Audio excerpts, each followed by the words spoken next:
Muli po mga kapatid sa buong mundo, isang mabiyaya at mapagpalang araw po sa atin lahat. Andito naman po ang iyong lingkod, Hins TV. Ako po ay nangalap ng video na kung saan ang topic pa rin natin ay yun pa rin, ang asong ulol na si Epipanyang Labrading. Naging Labrading na siya, di ba? So ito po, may nakalap akong video dito 1 year ago. 1 year ago na po ito, ang kanyang paratang na itong ating kinabibilangan na Iglesia ni Cristo ay nagpapabayad lalong-lalo na po pag panahon ng eleksyon. Pero ito ang totoo. Siya mismo ang nagpapabayad, gumagawa ng fake news para siya ay bayaran. Ang ginagawa po ng tarantadong ito, tumitira siya ng isang politiko at binabayaran ng kabila. Ganun po.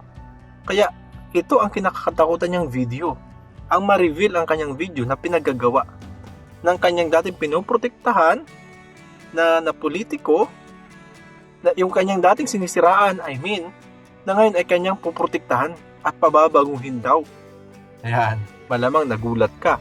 Bakit kasama ko ngayon ang aking idol na si Chris Olo? 1 year ago ang video na ito. Ito ay gawain na talaga ng taong ito. Walang kredibilidad, walang dignidad. Basta kumita ng pera, lahat gagawin niya. Handa ka na ba? May kasama tayo, bisita. Yan, iniidolo to. Isang banateros din. Handa ka na? Epipanyo? Anong klaseng pagkatao ang meron ka? Ngayon, patago-tago ka sa bundok. At may gana ka pa mag-vlog at tuloy-tuloy ang paninira mo sa Iglesia ni Cristo. Pinapasikip ang mundo mo. Andun ka ngayon sa bundok. Ano ka? Handa ka na ba? Teka muna. Baka may hindi pa din nakasubscribe. Palambing naman. At kay Chris Olo, sa aking idol, yan, pasyalan din natin siya. Baka may mga hindi pa po dyan nakasubscribe.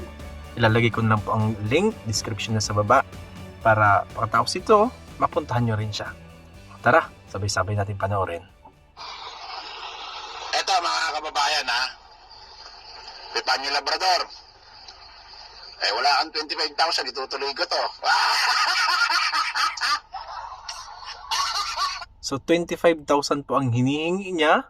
25,000 ang hinihingi niya dun sa politiko na iyon. Na kung wala daw 25,000, itutuloy niya yung video na yon. Di ba? Kumbaga magbayad ng 25,000, pababanguhin yung tao na dati niyang kaaway. Ano bang klaseng tao ito? Sige. May 25,000 ka. I-send mo na. Hindi ko tutuloy itong live ko ngayon. Hindi ko pakikita itong video mo. Tuloy mo na. Papalik na rin ko. I-delete ko to. Yan. Babanguhin kita. Puti ka, malupit ka, boy.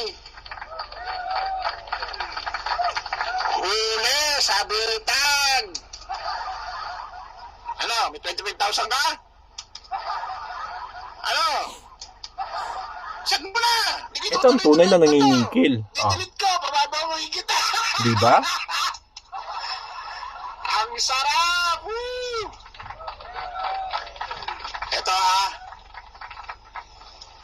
animal ka. May mag-isip-isip kayo dyan, mga supporters. Ang taong ng asong ulol na to.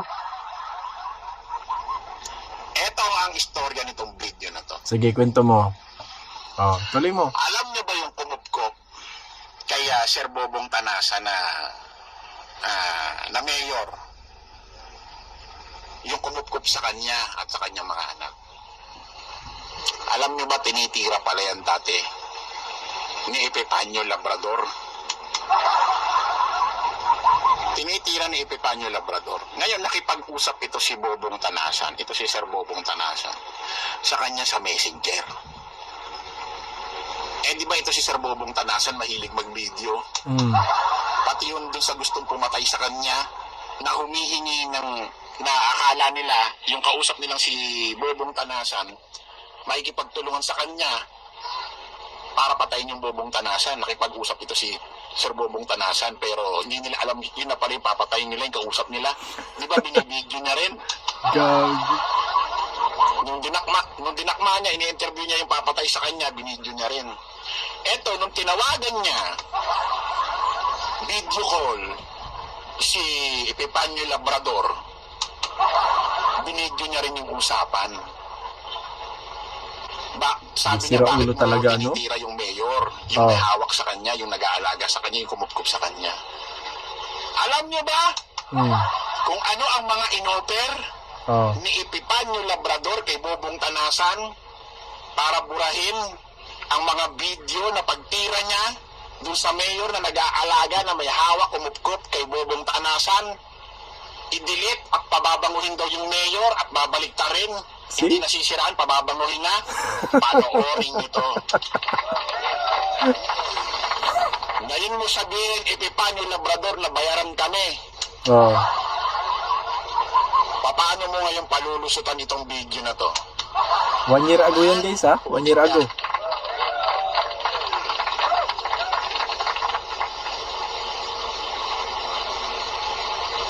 Yung video na to ay 1 year ago na. Isa lang, ha? Ulit. Pero kasi magpa-vlog ako ng bago, ang aanin ko kasi, babalik na rin ko.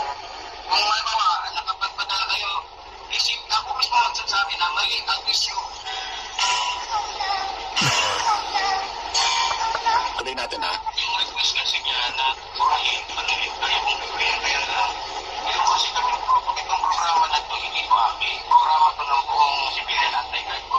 Oo, yung may part kami nito. Oo, yung orderan ko gusto mong hindi may labas itong issue tungkol sa'yo. Ang iba kasi dito, hindi naman sa ito malinaw na sa usapan natin. Yung kasi, ito nga ay may, meron kami tinatawag na rules. May rules kami dito. Pag gusto mong hindi lumabas yung mo, ito, ano lang ito, usapang ano lang ito. Kasi wala akong magagawa. May rules kasi kami sa pagkain ng video. Ang rules namin dito, kapatid, pero malinaw sa'yo. Ang rules namin dito, pagka may request na pag-working yan, kasi nga ito ay programa, kaya namin gawin yan. Kaya namin gawin. Yun nga lang, sa mga kunting, alam mo na, di ba? Hihingi kayo ng pabor sa amin. Nandiyan ba si kapatid? Yes, tama ka, brother, tama ka. Ganito kasi, Gusto ko balik na rin to kasi pagka nakita ng mga grupo na, sumuporta pala sa grupo natin, tuloy pala si Mayor na gano'n, may lakas loob na ako magsabi na huwag nang ituloy yung issue tungkol sa inyo. Kasi nga yung wala ka pang choice kundi papanguhin yung pangalan mo sa grupo. walang problema yan. Mga estimate mo, mga magkano siguro yung camera na kailangan dyan sa grupo? 25 lang. 25 lang. Sige. Maghanap tayo ng paraan. Try ko kausapin ulit si Mayor dyan kung anong mas maganda na may tulong namin sa inyo. Pero kung halimbawa, kung video, kasi sa ngayon, alam mo naman, papunta tayo election, medyo pawala na yung budget. Pero hayaan nyo, hahanap kami ng paraan, may election mo sa wala, basta makatulong kami sa grupo nyo. Ayun nga, kaya gusto kong sana, ngayon kasi magpa-vlog ako ng bago, ang ko kasi, babalik na rin ko. Kung mabawa, nakapagpadala kayo, isip ako mismo magsasabi na mali ang issue. Ang ngayon na yan, hindi yan kurap, hindi tumutulong sa mga tao na anti-kurap. Yes, brother. Kakausapin ko si Mayor kasi naputol yung pinag-usapan nyo. May dumating na mga taong galing bundok, naghingi ng tulong sa kanya. Nandito kayo, may kausap siya. So, Picturean mo. Yes. Picturean mo yung binibigyan ni Mayor ng tulong at nasa mo sa akin kasi yan ang gagamitin ko para pagbaliktad mo na sasabihin ko. Para at least alam ng lahat. Kasi mahirap yun eh. Yes, brother. Tama. Picturean mo, nakibigay mo sa akin yung mga picture ni Mayor para maano ko. Yes, brother. Kausapin ko muna to, brother. Hintayin muna namin. Matapos to, pipicturean ko ba?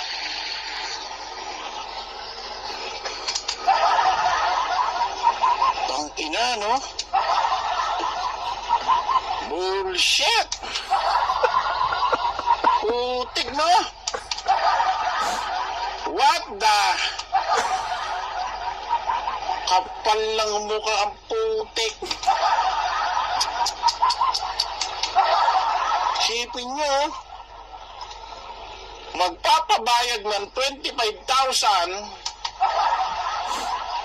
at yung dating tinitira niya na mayor na may hawak, na nag-alaga, na nagkumupkup dito kay Bobong Tanasan, i-delete niya na yung mga bidyong paninira niya, kapalit 25,000. Tapos ang kapalit pa nun, pababanguhin niya na raw yung mayor.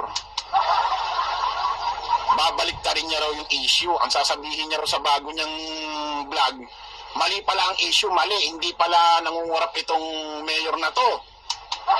Matulungin pala ito. Tapos sabi nito ni Sir Bobong Tanasan, ang may kausap kasi siya, yung mga taga-bundok, bumaba, humihingi ng tulong sa kanya. Sige, picturean mo yung mga humihingi ng tulong sa kanya. Yan ang ipakikita ko sa vlog ko na katunayang matulungin siya. Putik ka, Epipanyo Labrador. What the hell? Ang lupit mo, boy.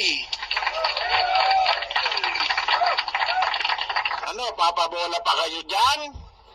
Putik, kung ako, mag-unsubscribe ako dyan. What the hell? Yan na nga ba sinasabi ko eh. Putik na, narinig nyo? Legit na legit. Eh, hindi niya alam, habang naka-video call sa kanya sa IPPC. Ano ka ngayon? Ngayon, may bagong upload ka. Ang sabi mo, ilang bilyon na naman kaya ang ano, sabi mo? Ang ibabayad ng mga politiko sa Iglesia ni Cristo? Linti ka, ikaw pala itong nangingikil eh. Di ba? Ngayon kung lagi mo sinasabi nagpapabayad ng Iglesia ni Cristo, may tanong lang ako sa'yo. Nandun ka ba na nagkabayaran? Andun ka ba kaharap mismo? Saan ba pinadaan ang bayad? Ito ba ay cash o bank deposit? Kung bank deposit, may resibo ka ba? Puro ka aligasyon eh. Puro ka pang husga. Ito, napakalinaw ikaw nagpapabayad. Gusto mo pala ikaw makinabang ng bilyon-bilyon? Tama yung sabi ni Chris Ulo eh. Kung ako sa mga follower, subscriber mo, mag-unsubscribe na. Yan, follow si Chris Ulo, Tinig ng Karunungan. Yan, di ba? Yan ang mga isubscribe nyo. Nagsabi ng totoo. Munting kaalaman. Yan.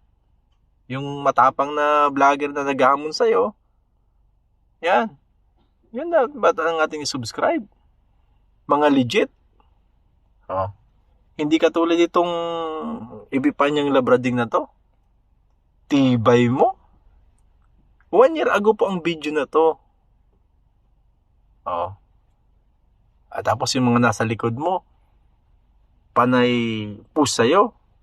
Panay push. Sige, birahin mo ng birahin. Linti ka, ikaw pala itong wala sa haulog eh.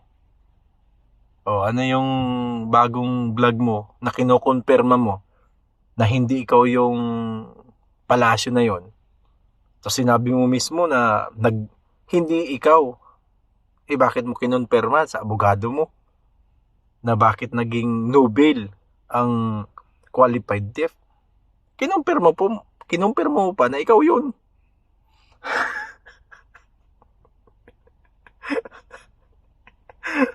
Unsubscribe na. Huwag na tayo magpapaniwala sa asong ulol na yan na namundok na. Namundok na eh. Ngayon, huli ka ngayon. Malinaw na malinaw. Yung usapan nila, ganyan ka pala. Sabi ni Buster TV, Epipanyo Labrador, magaling kang kupal ka. Putek.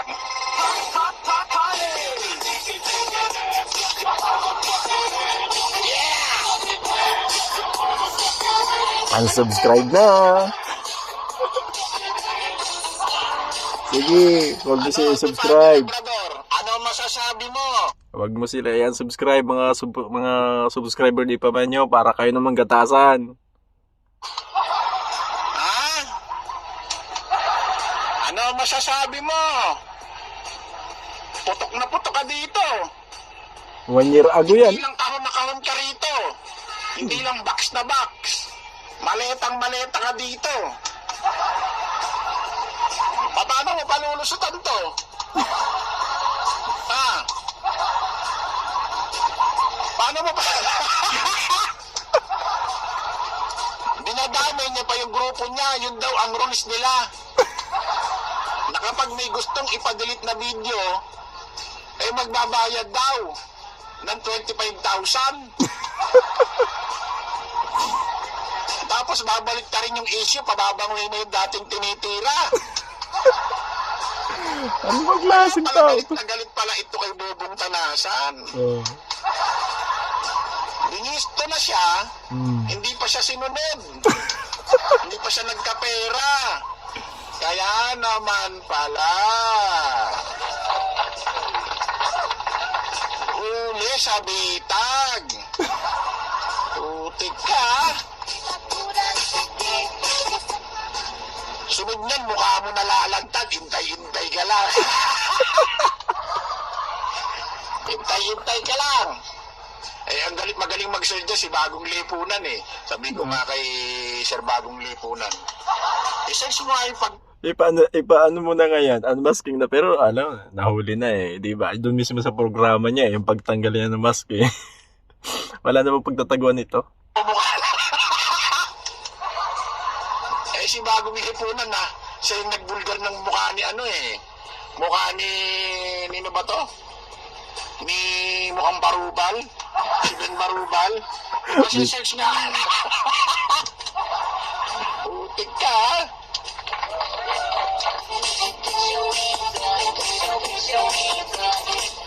Binupit mo. Sandali. Sabi ni Bobong Tarasa, sandali lang kasi alam mo naman, halalan ngayon, eh medyo nauubos na ang budget. Ngayon nga, may mga bumaba sa bundok, humingi ng tulong sa kanya. Sige. Picturean mo. Yun ang ipakikita ko sa vlog ko. Kunyari, matulungin siya. Hindi siya kurap. Babalik na rin ko yung issue. Bababangoyin natin. Sasabihin ko, mali pala ang issue, mali. Kumbaga, sasabihin niya, siya ang magpapalusot. Mali pala yung mga issue na nasabi niya nung una. Ito pala yung totoo. Hindi pala korap tong politikong ito. Tumutulong pala to, mali pala tong issue, mali pala ako, siya na raw bahala. Pero kinakailangan may 25,000 kasi ganun ang rules nila.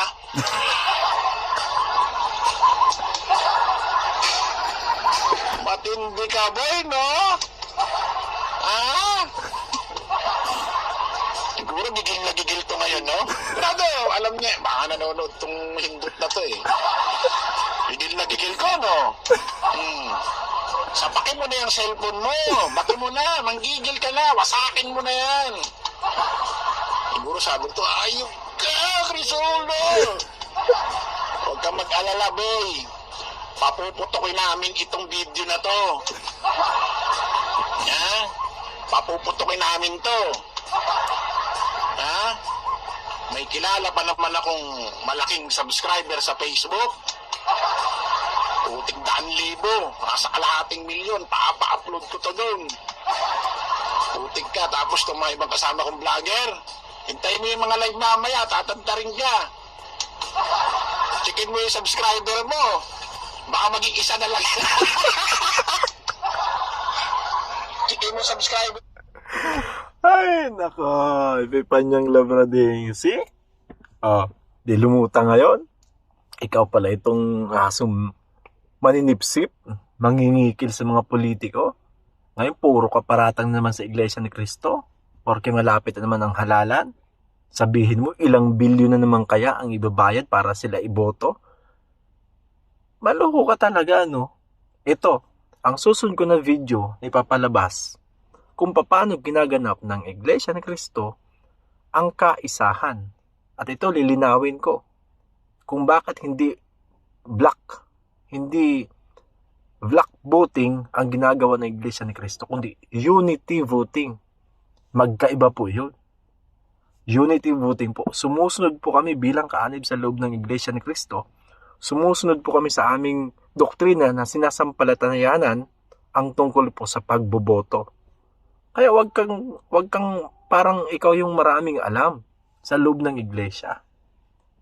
Isa ka lang nakikisawsaw at nagdudunong-dunungan at yung narinig, ibubuka ng bunganga mo at yung pagmumura mo hanggang ngayon sa kapatid na Eduardo V. Manalo. Hindi yan papalagpasin ng mga membro. Kaso ang abot mo. Sa mga hindi pa po nakasubscribe dyan, kay Chris Olo, inuulit ko po, pasyalan po natin kung hindi pa po nakasubscribe. At syempre sa inyong lingkod, yan, Hins TV po. Subscribe nyo na rin po. At yung asong ulol na yan, guys, mamulat po tayo sa pangingikil niya. 1 year ago po ito ang video na ito. May nag-send lang sa akin. Kaya ako na ipalabas sa inyo ngayon. So muli, sa susunod po na video natin, ipapakita ko po sa inyo kung paano sinasagawa ng Iglesia ni Cristo ang unity voting. Subscribe na!